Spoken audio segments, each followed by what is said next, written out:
Владимир Ильич. Когда уже у тебя мат, шеф? И кружкой. Кафель, кости кладем. Ну, я нормально стрекозом, прям вообще нормально. За 10 евро. И ты такой, ай-ой, люди ждут вообще. Его же стрекоза трогала. Вот это я что-то не понял, короче.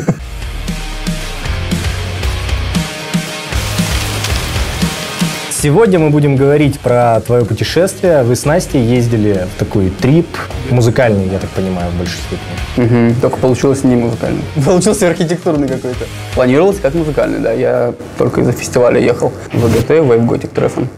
На него хотел попасть. Вообще не думал, что когда-то на него попаду. Я потом подумал, что можно же попасть, а не попасть. Изначально была поездка на фестиваль? Вообще, да. Изначально Германия и фестиваль Wave Gothic. Чтобы попасть из Якутска в Германию, это целая проблема. И нам сказали, короче, высокий процент, шанс отказа, если ты из Якутска, короче, прописка Якутска, типа паспорт. И не хотите ли вы в Чехию? И я, короче, беру и разворачиваюсь, там сижу на работе, кумеку. А Чехия так? А Чехия, а что плохого в Чехии вообще, ты так подумал, да? А виза в Чехию, она дешевле, чем в Германию. А там документов уже никаких не спрашивают. То есть ты попал в Чехию, и ты больше никого не волнуешь. Ты уже в Чехии, и твои документы вообще никто не спрашивает, не смотрит. Я просто восхитился самой архитектурой. Не ожидал, что я окажусь вообще в каком-то средневековье, потому что Прага — это столица Чехии. От столицы обычно ждешь того, что ждешь столицу, не знаю, приезжая в азиатские страны, типа Кореи или Пекина, ты получаешь мегаполис такой крутецкий, современный. А тут ты приезжаешь, и ты в средневековье попал. Потому что ты в центре города, но все каменное. Просто весь город в башнях, короче. Все построено в средневековом стиле и... Все построено в средневековье, в общем. Да. Мы вот мимо вот этой красивой штуки чуть не прошли, не заметив ее. А вот тут какой-то у них местный гик. Решил, что после Германии там надо вернуться в Чехию и побыть в Чехии. Я еще начал, конечно, гуглить, что в Чехии можно посмотреть. У меня к Костнице добавился этот Пражский град. Это, опять же, все вопросы архитектуры, конечно. Но настолько непривычно, настолько удивляет сами масштабы всех этих строений, этих христианских храмов. Это обычно, когда читаешь про готический стиль в архитектуре, там предполагалось, что человек должен чувствовать свою ничтожность по сравнению с этим храмом. Слово-то одно, а тут ты реально чувствуешь это ничтожность. Ты ощущаешь себя довольно ничтожным. Вообще, они же строятся очень долго. Даже храм вот этой Святой Барбары, в который был в первой Седлице, он строился быстро. По истории он строился... Лет за 100. 30 лет. 30 лет. Это очень быстро. Очень быстро. Очень быстро, довольно большой храм и очень быстро, потому что все остальные строения строились, реально там около века уходило. Я, как современный человек, я не понимаю, как это вообще построить. То есть я сарай, может быть, на даче не построю, они такую штуку строят, и это дело в средние века. Типа, как ты это строишь? Не было башенных кранов, не было фронтальных погрузчиков. Сколько людей умерло вообще, чтобы это сделать? Еда. Чехи едят очень похоже на нас. У них очень много хлеба, макарон. Макароны в меню везде на английский, где переведено, называются паста. Но ты получаешь не пасту, ты получаешь наши отваренные обычные макарошки. У них есть национальное блюдо кнедлик, если не ошибаюсь. В общем, хлеб напаренный. Мясо они тоже говядину используют, но это все как практически либо в столовке, либо в детском саду ты получаешь макарошку, подливку, и к ней кусок говядины. Все хорошо, все вкусно, но ты прям вообще не удивляешься, это очень привычная пища у них. Просто платишь не рубли, а евро за просто это. не видишь? Крон. Они на двух валютах сидят, можно и так платить, им без разницы. Лучше кронами платить. Про еду еще в Чехии, она в 2 раза дешевле, чем в Германии. То есть ты попадаешь в Германию за 3 часа буквально, и все где-то умножается на 2 сразу. В Германии в плане еды-то тоже не сказать, что очень так удивительно, уникально по сравнению с Россией. Вообще скучно, я бы даже сказал. То есть вообще ничего Картошка, особенного. Капуста. За 10 евро, черт побери. Да. Вот это меня больше... Они просто богаче живут, поэтому уровень жизни выше, и цена просто получается выше, да. Но это не спасает от того, что ты платишь 10 евро в надежде на то, что какую-то экзотику попробовать, а пробуешь кислую тушеную капусту. Но надо сказать, что такой кислой капусты я не пробовал вообще нигде никогда. Я даже не просто... Она просто невероятно кислая. Это просто... Да, она кислее. Она лицо тебе меняет вообще. Она удивительно кислая капуста. Она настолько меняет тебе лицо, что все сразу понимают, что ты из Якутска. Да. Ты даже не говоришь. По жилью примерно так же. То есть в Германии сразу цена подскакивает на жилье. В Чехии мы могли найти жилье, не соврать, 20 евро, по-моему, за ночь было. Такси нас привезло за много денег с аэропорта Праги к гостинице и уехал. Это был Uber, очень приятный водитель. Его звали самым распространенным чешским именем... Магомед. Нет, он был Франтишек. А вся Чехия построена на домофонах. То есть ты ни в какой дом вообще не попадешь, потому что все на домофонах. И как в мультике «Ну погоди», когда волк шел к зайцу, он выбирал фамилию зайца, имя в данном случае, и попадал к нему. И надо, в общем, кому-то звонить, чтобы попасть внутрь. Мы звоним в этот отель, который хостел, и нам, конечно, не открывают. А мы с сумками уже уставшие, рейс задержали туда-сюда, и мы думаем, что делать. Пьяный народ довольно приятный был вокруг, и нам сразу предлагали помощь, видимо, было видно, что мы ни на что больше не способны. Вот, но мы буквально через перекресток находим гостиницу какую-то, там что-то 3 звезды, и с нас сдирают 80 евро. И я только к утру понимаю, как нас обманули. Потому что это был какой-то турецкий хитрый мужчина с прищуром, который только вот так это не делал. Была раньше такая игра Нокс, там все торговцы вот так вот делали. Да, у него не хватало очень много зубов, он так зловеще улыбался и сдал нам номер за 80 евро. То есть дальше мы жили либо за 20, либо за 30 евро. Я до сих пор себе не могу простить этого, короче, как он меня наколол. Его лицо в кошмарах является. А нам надо было просто переночевать, в общем, чтобы на следующее утро уехать на автобусе в Германию. В общем, в Праге мы за эти 80 евро несчастные ночуем. И на следующее утро уезжаем куда? В Лейпциг, в Германию, в Лейпциг.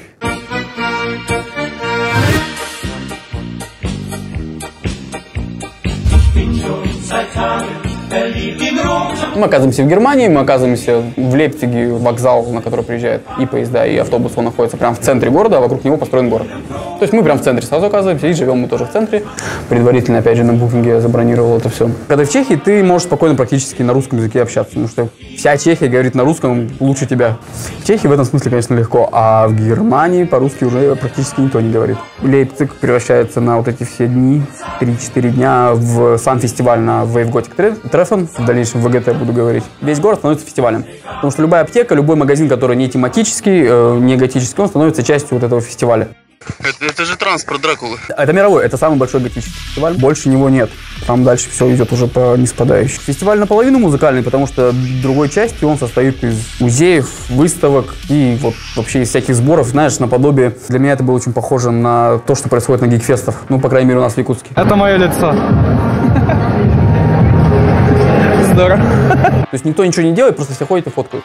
Вот на ВГТ есть викторианский пикник. Это традиция, это уже много лет происходит. В ВГТ 27-й раз проводился, в этот раз, может быть, 28-й, ему скоро 30 лет. И у них есть традиция вот этот викторианский пикник. Все собираются на фуфырины, и это типа не знакомство. И они просто все ходят и фоткаются, у них всех типа красивые фотки. Ну, не самое интересное для меня событие, но девочкам типа нравится.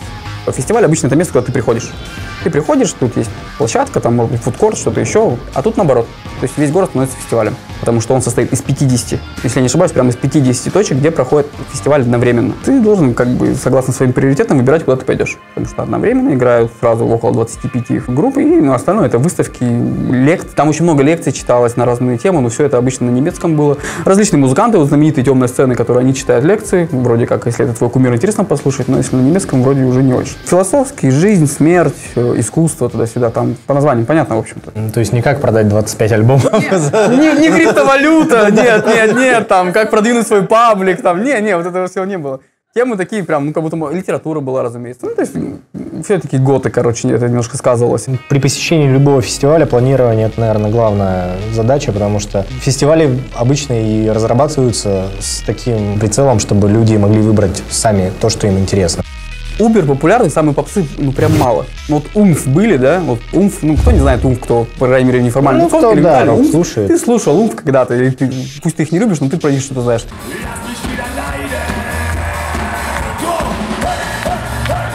Но в целом очень много проектов, прям очень много, в основном германских, в которых ты, конечно, если ты не в теме, то вообще никогда не слышал, а если ты и в теме, то ты, может быть, не очень фанатеешь даже. Вот. Поэтому приоритеты было делать очень легко. Я шел на знакомые, но так получилось, что у меня знакомых там было хорошо 3-4 коллектива. Перечисли, какие там были крупные коллективы, помимо Умф. Умф первый.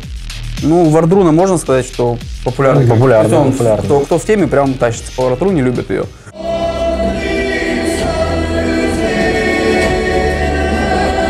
First Line Assembly группа. Она не в попсе, но кто слушает вот этот Dark Electro и Клубняк, они, конечно, знают First Line Assembly.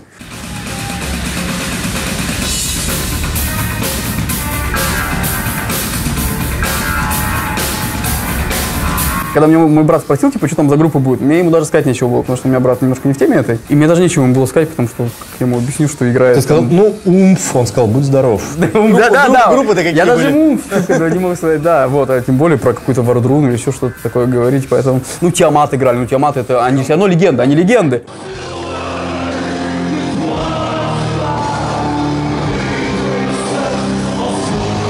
Ну, Ну, я еще очень открыт к новому опыту, поэтому я с удовольствием смотрю новую группу, особенно если я вижу хедлайнера, которого я знаю, а перед ним там 4-5 каких-то групп, которых я не знаю, я с удовольствием все это слушаю, мне прям интересно, может, что-то попадается такое. И попадалось, прям было такое, что я себе уже как бы отмечал и буду, возможно, слушать.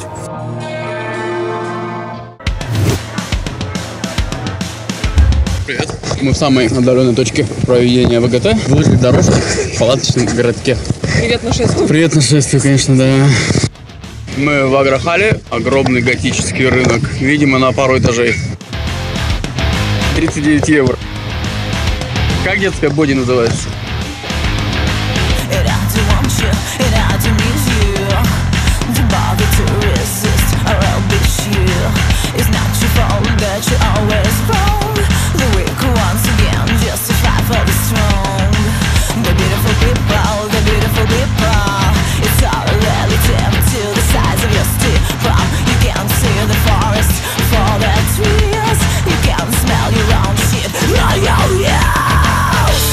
Вон ковры на стену классные. Не турецкий, конечно, но сойдет. Вот, например, Гремлин. Море вещей, море клевых людей. Чё? А? О, встреча инстаграмщиков.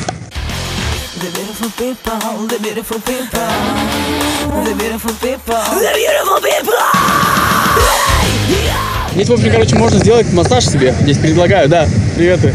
Вот. Готы делают себе массажи, платят сколько хотят, типа, не знаю, говорят, типа 15-50 чего? Евро. И им все массируют. Весь транспорт в городе на эти дни становится, короче, бесплатный. И они вводят дополнительный трамвай, да, и ты катаешься где хочешь бесплатно, просто потому что ты купил, короче, билет. Единственное, что Google карты мне выстраивали маршруты очень невыгодные по времени. И пока я сам не разобрался, я очень много времени тратил именно на эти маршруты, потому что однажды я по Google карте сел, я вообще в каком-то пригороде оказался. Это было ночью, я должен был, кстати, ехать на концерт, это был еще не Тиамат, это был первый концерт. И я вышел в лесу. Но город настолько заполнен готами, а это около 30 тысяч человек. Город небольшой, то есть у нас 350 тысяч, можно сказать, что живет. Ну там, наверное, 450 тысяч.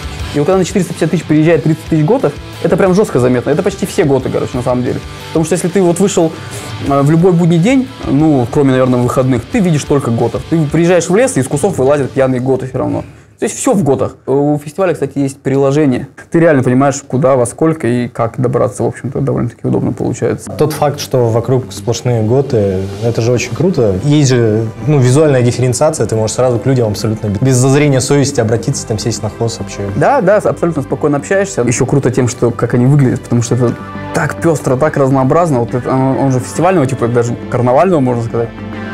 Если ты год в миру, там офисный, бытовой год, ну, ты там... Бытовой год. Да. Ну, одел там ты черный, не знаю, там хвостик повязал, там серебро нацепил, там, ну, вроде обозначился. Социально приемлемый. Социально приемлемый. А там уже не надо быть социально приемлемым. Там можно сделать такое, что, ну, то есть ребята ходили, например, я видел парня, у которого костюм состоит из лошадиных костей. Что происходит? Я уже не говорю про всяких людей, которые тестируют тебя на толерантность. Да, все на расслабоне, короче. Вообще всем на все прям вообще на классе, кто как выглядит, кто как делает. И весь город, ввиду того, что это уже, ну, почти 30 лет проходит, для города это уже, разумеется, и деньги, и вообще события, потому что на законодательном уровне в Германии, в Лейпциге, всех, где бы ты ни работал, идешь ты на фестиваль, нет, выходной день дополнительный. Начинается вся движуха в четверг со дня знакомства, сам фестиваль пятницу, субботу, воскресенье, понедельник день закрывается, и вот этот день выходной у всех. И в Германии у нас ВГТ, поэтому я думаю, в общем-то, какой-то рядовой человек мог бы быть и благодарен готам. Все понимают, что это мероприятие приносит деньги, и поэтому все относятся к этому соответственно. Да, то есть нету такого, что жителям люто не нравится. Ну, может, им и не нравится, но ты про это не знаешь. Да. А некоторые прям говорят, что нам очень нравится, что приезжают, очень весело. И говорю, даже вот какая-нибудь аптека или магазин, который вообще никак не связан с тематикой фестиваля, шары, хотя бы приветствуем там посетителей ВГТ, там, ну, черные, в смысле, шары или что-то. Ну, то есть они как бы как готовятся, как у нас к 1 мая, грубо говоря, прям похоже. Ну да, листья летят вообще очень красиво. А тут что? Тут деревня? Да, тут деревня, ходим с этого, нам нужно ограда. А где я бутылки-то возьму? Какие? Красивые. Мы там встречали девочку с Саратова, Саратова, я считаю. Я ставлю на Саратов. Да, я путаю, но я все-таки ставлю Саратов. Ну, в общем, да, мы с ней затусовали, и она нас вообще в некоторых местах спасла. Благодаря ей я вообще попал на Тиамат, потому что это был только второй день фестиваля для меня. И я сидел в неправильном месте, ожидая Тиамат. КПЗ. Закрытый. Когда уже Тиамат, шеф? И кружкой. Люди ждут вообще. Это была викингская деревня. Это прикольное место, в которое попадаешь через мост, который стоит над ручьем.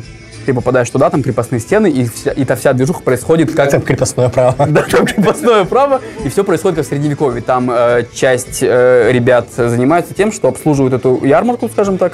Кто-то кует, сидит, кто-то... Реконы. Да, реконы. Впервые видел, как, например, зажарили поросенка на вертеле прям большого, и его, продают, разрезают, мясо тебе продают, например. Готовят, делают, мастерят, в общем, и сцена, на которой выступают. Но Тиамат там не предполагался, оказывается. Тиамат был рядом. Странный сеттинг для группы Тиамат. Викинги. И вот девочка, с которой мы познакомились, Лина Саратова, вот она-то нас и спасла, потому что мы уже сидели очень долго, и Тиамат должен был быть скорый, мы уже такие устали, сейчас еще Тиамат. И она говорит, здесь Тиамат не будет. И отвела нас, короче, куда надо. Она нас не Тиамат отвела, она нас на Умф отвела. Вот. То есть вся история правильная, только замените Тиамат на Умф. Да. Часть времени мы потратили именно на достопримечательности городские. Они тоже были включены в программу фестиваля, потому что когда мы пришли, например, на памятник битвы наций, битвы народов, самая большая битва до Первой мировой войны в 1813 произошла, когда русские и немцы Наполеона наваляли. Водички, я вижу ограждение, нас, кажется, вниз не пустят. Вот что делает Настя постоянно. Сейчас мы смотрим на изваяние архангела Михаила. Смотри, ворона что-то стырила и выкинула. Теперь это подводная ворона, смотри, она не возвращается. Неплохо, ладно, я полез. Опа.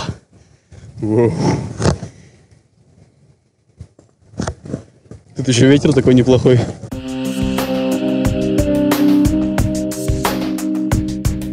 Ты внутрь него заходишь, это называется... И там пьяные готы. Крипто. Нет, там играют классическую музыку. Церковную. Там, потому что священник запевает, а потом уже ребята на классических инструментах продолжают всю эту движуху. Называлось это крипто. А от него как раз недалеко находилось Южное кладбище, которое тоже вроде как достопримечательностью Лейпцига является. И кладбище-то, оно очень далеко от понятия нашего кладбища, потому что оно одновременно все-таки парк. Могилы у них не огораживаются, и, как я понимаю, захоронение делают не телами, а прахом. Ты видишь какой-то памятник, который принадлежит, получается, семье. И под этим памятником 13-20 человек лежит. Очень козырное место, потому что все, кто там, это главные врачи, это какие-то деятели искусства. То есть прям видно, что это, не рядовых похоронили, короче. А все вокруг, конечно, в цветах, в разнообразных цветах, фиолетовые, красные, белые, все огромными кустами, значительно выше человеческого роста, прям раз в два, наверное, спокойно можно сказать. И нет ощущения кладбища, вот то ощущение кладбища, которое не любят те, кто не любит кладбище. Ты на прогулке на природе, просто еще много каменных монументов. То есть и памятник архитектуры в том числе. Не просто построили кладбище, и мы потеряли место, на это. Это парк. Давай продолжим. Что вот на фестивале вы съездили, 4 дня на фестивале, и после этого вы решили вернуться обратно в Чехию. Да, мы решили в Чехию, потому что у нас Седлиц, и потому что, побыть в Праге, побыть хотя бы вот в самой попсе, вот Карлов мост. И вернулись также на автобусе. После того, как отдохнули, в ночь уже пошли тусить по памятникам как раз. И это было очень классно, потому что Прага – туристический город. Там очень много туристов и очень много китайцев. А китайцы – это группа, это большие группы людей всегда. Можно встретить несколько групп китайцев, которые, в общем-то, закрыли тебе улицу. А Пражские улицы очень узкие. Тот же Пражский град, а это, в общем, архитектурный комплекс, состоящий из соборов, обелисков, колодцев. В общем, такая штука довольно прикольная. Это, одна из вещей, которые обычно посещают. Она днем, говорят, завалена просто вообще народом. Ты просто как на рынке, короче. А мы пришли уже под закрытие в ночь. И никого практически. 10 человек, наверное, на всю территорию. Мы прям спокойно гуляли, и под ночным небом вот эти соборы величественные, которые шпилями, реально небо подпирают, если не протыкают. Это прям было круто, конечно, в темноте на них смотреть, потому что все подсвечено. Достаточно, но не люминесценция, в смысле рекламная, а вот достаточно подсвечено, чтобы ты спокойно мог ходить и смотреть на все это. Мы реально погуляли по Карлову мосту, посмотрев на сами статуи, которые его украшают, на всей протяженности. И с какой-то стороны, справа или слева от него есть, он вообще над рекой находится, есть стоянка. Что логично для моста. Да, что логично для моста, да. Там есть стоянка лебедей. То есть в темноте ты смотришь, и тебе кажется, что на воде какие-то белые точки, прям вот много. А потом ты приглядываешься или ближе подходишь, это огромное количество лебедей. Мы подошли к месту, ради которого вообще, в общем-то, в Прагу приехали. Косница в Седлице. Мы попали, в полдень это где-то было, палящее солнце, но Сама часовня практически уходит под землю. Там же кость, такой подземный, хороший холод. Как вот если у тебя есть дача, которую затапливает, то ты знаешь, ты заходишь туда, и там все лето прям такая холодинка, короче. Люстра из настоящих человеческих костей. Ну, мы еще выглядим как год, да, и поэтому людям кажется, что мы тут типа специально ходим. Вот, и нам... Что вы тут живете? Да-да-да, что можно, типа, когда вы... Простите, можно пройти, да? Ничего страшного. Да-да, и поэтому нам сразу, как бы, у нас, например, профессиональный фотограф, один нам сразу предложил фотки сделать, тоже было удобно, не надо селфи всякие делать, дурацкие. Он нас взял, пофоткал, нам как бы хорошо. Небольшое помещение, это часовенка, выложено из 40 тысяч человеческих скелетов. В веке в 12-м, если не ошибаюсь, чешский король, он правил главного из этой часовни за Святой Землей. Ну, на Святую Землю, в смысле, в Иерусалим. Он туда берет землю, привозит сюда и раскидывает по территории. И теперь, конечно, для всех христиан это становится «хочу сюда, хочу здесь быть похороненным». А потом, когда уже сначала чума в 13 веке, если не ошибаюсь, черная чума прошла, а потом гуситские войны у чехов были. И это дало большое количество трупов, которые, в общем, некогда было хоронить, кладбище очень сильно разрослось. И, в общем, в итоге это были горы костей. Хозяева этой часовни, семейство Шварценбергов, в общем, приняло решение, что надо что-то с этим делать, и наняли резчика по дереву, Франтишека. И все вот это его дело, это он и его подмастерье. То есть это все его ребята, это и их, скажем так, дизайн, и их исполнение. Одна бригада делала. Одна бригада. Ремонт. Да. Прорабом был Франтишек. Кафель, кости кладем.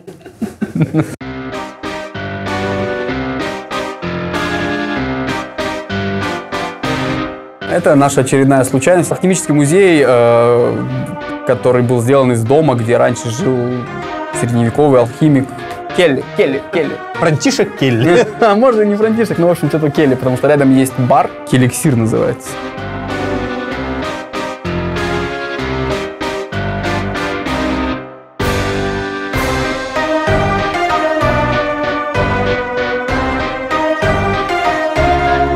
А другая часть музея называется Музей призраков, и он находится недалеко, но в другом месте. Всякие, как у нас вот есть, не знаю, Кощей, Баба-Яга и прочее, ну, наши страшилки. У них есть свои страшилки, свои истории, которые, видимо, являются национальными. Очень напоминает музей восковых фигур, только зловещий. Это крестоносцы с отрубленными головами, это скелет, погоняющий козлов. Часть персонажей открыта, а часть персонажей спрятана.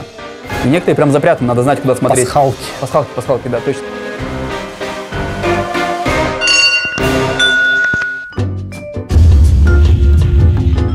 Я не езжу без событий, то есть я не делаю несобытийный туризм, то есть я просто не поеду из-за того, чтобы в Японию. Мне надо, чтобы там какой-нибудь Рамштайн выступил или еще кто-то, и я буду и в Японии, как я вот в Корею съездил за Мэнсона, я и Корею схватил Мэнсона. Это для меня супер вариант. А просто поехать на Сакуру посмотреть, это немножко не мое. Вот это уже невыгодно получается. Это дороговато. Это уже дороговато. Нет, я согласен. Просто так я не езжу на море полежать, например, это вообще не моя тема.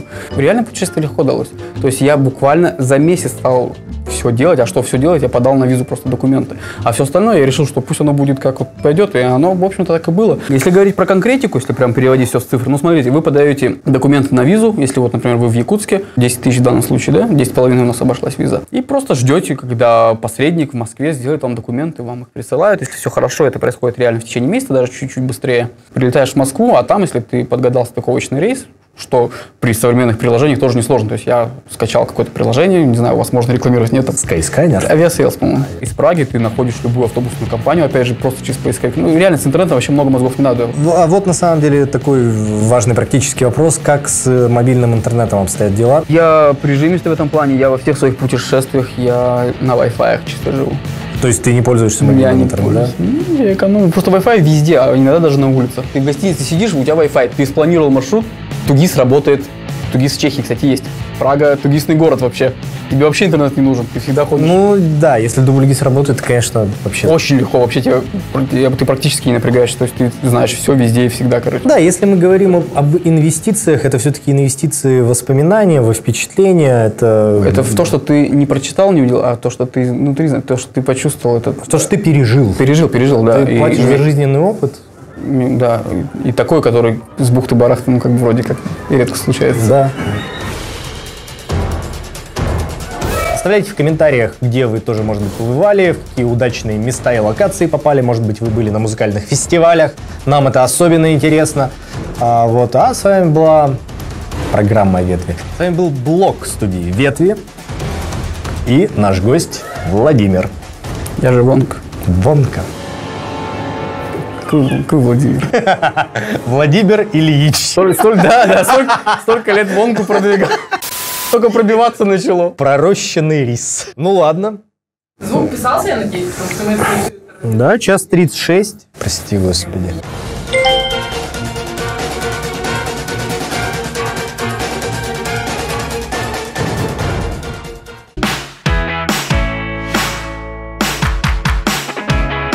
Оценка отлично. Выбери свой путь. Поступай в FCM.